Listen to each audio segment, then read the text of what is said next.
Hello student, we have to find the domain of following function. पहला function देखिए, यहाँ पर log base 2 ऑफ log base 3x है।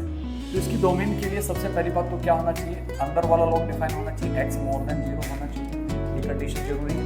Next is log base 3x को भी तो 0 से बड़ा होना चाहिए। अब बेस मोर देन 3 है तो इनइक्वालिटी का ओरिएंटेशन चेंज नहीं होगा, सो x more than 1।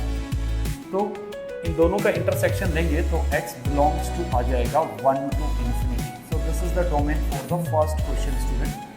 Now see the second question.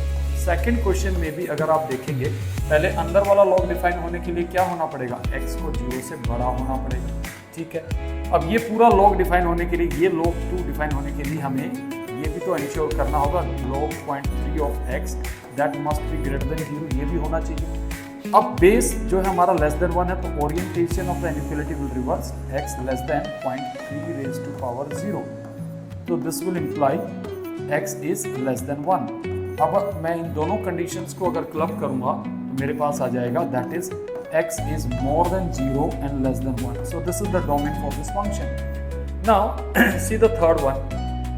Third one is, पहले ये वाला लॉग डिफाइन होने के लिए हम कंडीशन इंपोज करेंगे x मोर देन 0, बिल्कुल ठीक है। फिर हम जानते जब x मोर देन 0 है तो log base 3x क्या क्या वैल्यू लेगा, it will admits the value minus infinity to infinity. अब इसका जो मॉडुलस लेंगे तो वो क्या वैल्यू लेगा, ग्रेटर देन और equals to 0 and less than infinity.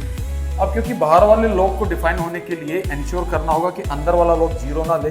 अब ये एक्सप्रेशन 0 कब होगा, जब x इक्वल्स टू 1 होगा। तो यानी कि हमें इसमें से 1 को हटाना पड़ेगा। तो जो डोमेन आएगी इस केस में, डोमेन आएगी आपकी, वो आएगी ओपन इंटरवल 0 टू इन्फिनिटी, और इसमें से 1 को हम रिमूव कर देंगे except 1। So this is the solution for this problem students. I hope you enjoy the solution. Thank you for watching it.